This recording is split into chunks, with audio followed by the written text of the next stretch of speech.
তো ওই জাহাজটার রেজিস্ট্রেশন যে দেশে হয় সেই দেশটা যদি ইরানের বিরোধী পক্ষ হয় তাহলে হরমুজ প্রণালী পাড়ি দেওয়া কিছুটা আতঙ্কের। বোম্বিংগুলা ডিস্ট্রাকটিভ যে ছিল তা না, এটা ভীতি সৃষ্টি করার জন্য বোম্বিং করা হয়েছে।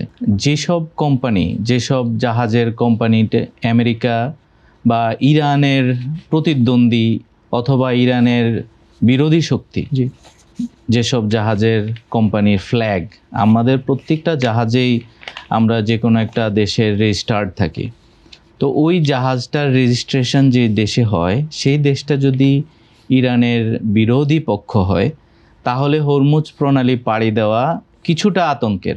ওদের স্বপ্ন পূরণে পাশে থাকতে পেরে আমরা গর্বিত। যার কারণ হচ্ছে যে আমরা যখন গালফ অফ ওমান থেকে, যেটা হচ্ছে যে আপনার পাকিস্তান এবং ইরানের বর্ডার এবং ওমান উল্টা পাশে সাউথ সাইডে হচ্ছে ওমান, এই অংশটা হচ্ছে গালফ অফ ওমান।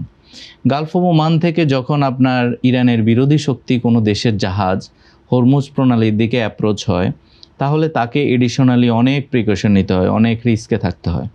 এর রিজন হচ্ছে কি, তারা অবশ্যই সন্দেহ করে যে তাদের দেশে কোনো আক্রমণ যেন না হয়।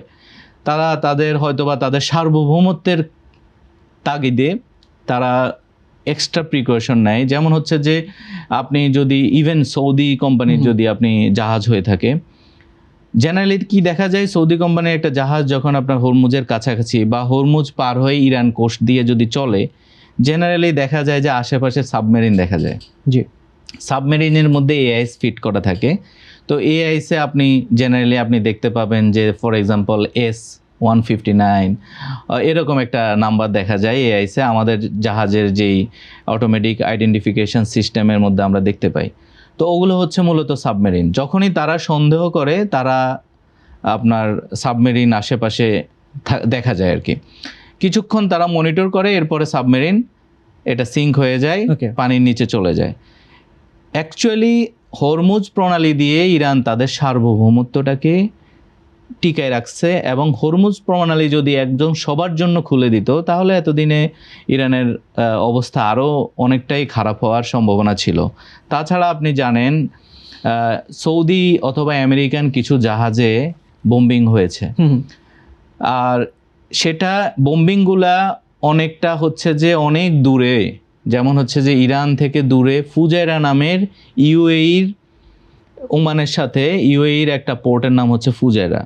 ওই ফুজাইরাতে অ্যাঙ্করেজ অবস্থায় কয়েকটা জাহাজে বোম্বিং হয়েছে প্রায় 1 থেকে 2 বছর আগে।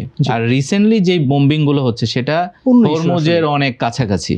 কিন্তু অতীতে যেটা আপনার তখন তো যুদ্ধ ছিল না, তারপরেও ইরান কিন্তু একটা উত্তেজনা সৃষ্টি করে রেখেছে তার বিরোধী শক্তি ওদেরকে দমন করার জন্য।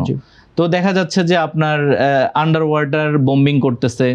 এটা এমন না যে সাবমেরিন দিয়ে বোম্বিং করতেছে, তা না, ডুবুরি দিয়ে আপনার দেখা যাচ্ছে ম্যাগনেট দিয়ে টাইম বোম ফিট করে দিছে, একটা টাইম পরে এটা ব্লাস্ট হয়েছে। বোম্বিংগুলা ডিস্ট্রাকটিভ যে ছিল তা না, এটা ভীতি সৃষ্টি করার জন্য বোম্বিং করা হয়েছে।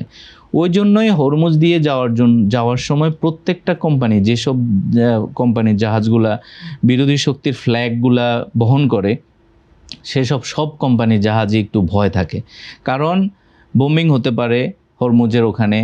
এখন ক্যাজুয়ালিটি হয়েই যেতে পারে। দেখা যাচ্ছে যে বোম্বিংটা তারা ফুল জাহাজ ডিস্ট্রয় করার জন্য করে নাই, একটা ভীতির জন্য কিছু 2-1 জন ডেথ কেস তো হয়ে যেতে পারে।